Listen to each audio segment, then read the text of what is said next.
नमस्कार, आइए हम आपको ले चलते हैं बिहार प्रदेश के भोजपुर जनपद के शाहपुर थाना के बिलौटी ग्राम सभा में, जहां पुलिस के द्वारा भरत तिवारी की हत्या कर दी गई है।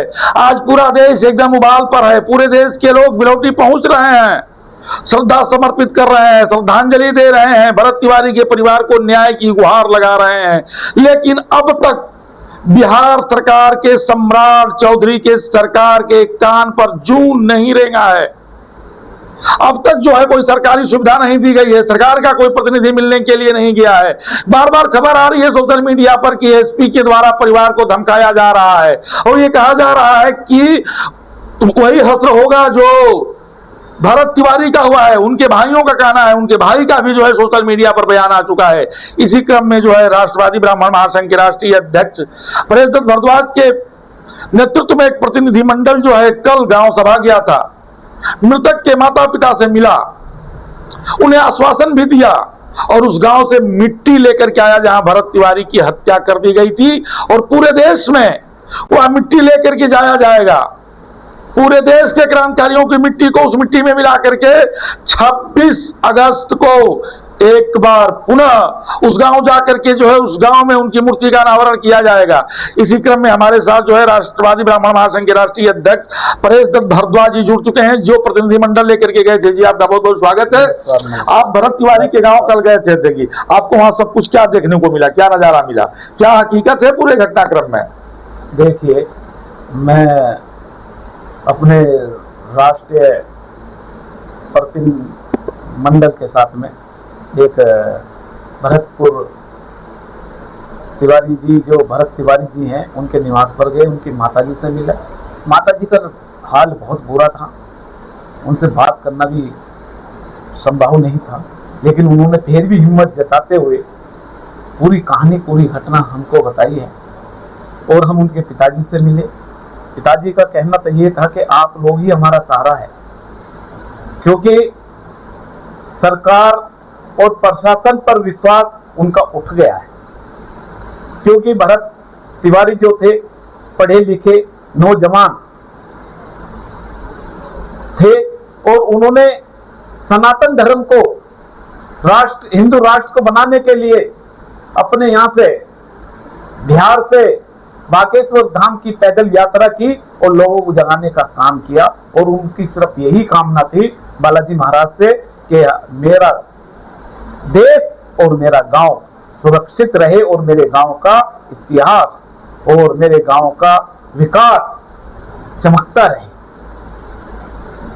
लेकिन मैं भारत सरकार से और भाजपा सरकार से और तुम्हारे बिहार सरकार से ये पूछना चाहता हूं कि आप सनातन की सरकार हो, सनातन के नाम पर आपने केंद्र में सरकार बनाई, बिहार में सरकार बनाई और जितने भी प्रदेशों में सब सनातन के नाम पर सरकार बनाई। एक सनातन का, एक ब्राह्मण का बच्चा सनातन के लिए 1000 किलोमीटर की यात्रा पैदल कर रहा है, भूखा प्यासा रहकर, और उसे सरकार जो बिहार की पुलिस है उसका एनकाउंटर नहीं, हत्या करने का काम करती है। तो कहीं ना आप तो अध्यक्ष वहां भी गए थे जहां पुलिस ने उनको गोली मारा था और वहां की मिट्टी भी आप ले आए। उस मिट्टी का क्या करना है? देखिए, हम वहां गए, हमने वहां जो वहां के लोग हैं, जो शिफ्ट हुआ वो गांव, वो गंगा से उठाकर नदी के किनारे में डाल दिया गया। वहां बहुत 10-12 फुट के गड्ढे हैं। भरत तिवारी की सिर्फ यही लड़ाई थी कि इन्हें गड्ढों में से उठाकर फिर गड्ढों में डाल दिया गया है, तो बरसात आएगी तो इनका क्या हाल होगा।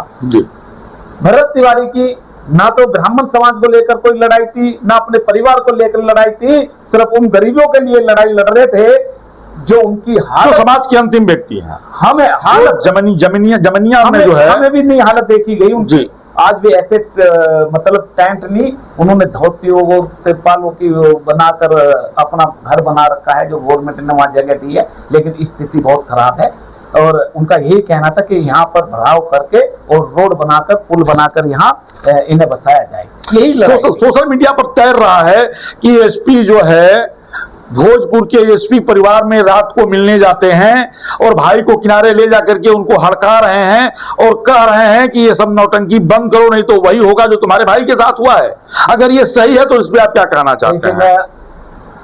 जो वहां के एसएसपी हैं साल है, मैं उनसे ये पूछना चाहता हूं कि आप निर्दोष को तो की हत्या कर रही है आपकी पुलिस, और मैं भारत सरकार से भी ये पूछना चाहता हूं, यानी कि बीजेपी से, जो सम्राट चौधरी पे दर्जनों केस चल रहे हैं, आप उसे मुख्यमंत्री बनाने का काम कर रहे हैं, और एक व्यक्ति, एक लड़का गरीबों की लड़ाई के लिए अपनी जान निछावर करके और यही सिर्फ मांग करता है कि मुझे कुछ नहीं चाहिए लेकिन इन गरीबों को हक देने का काम करे, और वो आपकी पुलिस उसे उसकी हत्या कर देती है। ये कहाँ का नियम है? ये कहाँ का कानून है?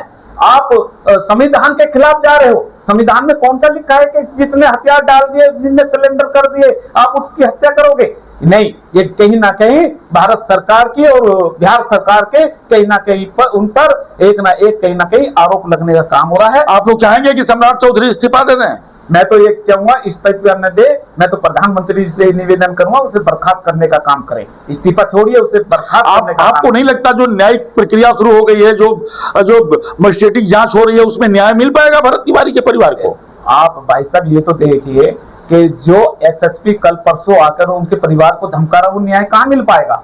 किस तरह मिल पाएगा? यानी कि प्रदेश सरकार कहीं ना कहीं और प्रशासन आज भी उन्हें परिवार पर दबाव बनाने का काम कर रहा है। मैं ये कहना चाहता हूं उस परिवार से कि आपके साथ में भारत का जन मानस आपके साथ में खड़ा है, राष्ट्रवादी ब्राह्मण महासंघ आपके साथ में खड़ी है, घबराने की कोई बात नहीं। हम कंधा से कंधा मिलाकर उस परिवार के साथ में है, उस लड़ाई को आखिरी कोने तक लड़ने का काम करेंगे। तो आप सुन रहे थे पंडित प्रियव्रत भारद्वाज जी को, जो राष्ट्रवादी ब्राह्मण महासंघ के राष्ट्रीय अध्यक्ष हैं। आपका स्पष्ट कहना था कि सम्राट चौधरी को केंद्र सरकार को बर्खास्त कर देना चाहिए, और स्पष्ट कहा कि जो मजिस्ट्रेटिक जांच बैठाई गई है उससे भरत तिवारी के परिवार को न्याय मिलने की कोई उम्मीद नहीं है। भारत सरकार के किसी एजेंसी और भारत सुप्रीम कोर्ट के रिटायर्ड जज से जो है इसकी जांच होनी चाहिए। मुरली मनोहर के साथ प्रिंस खासीपुरा बने, मेरे साथ देखते रहिए।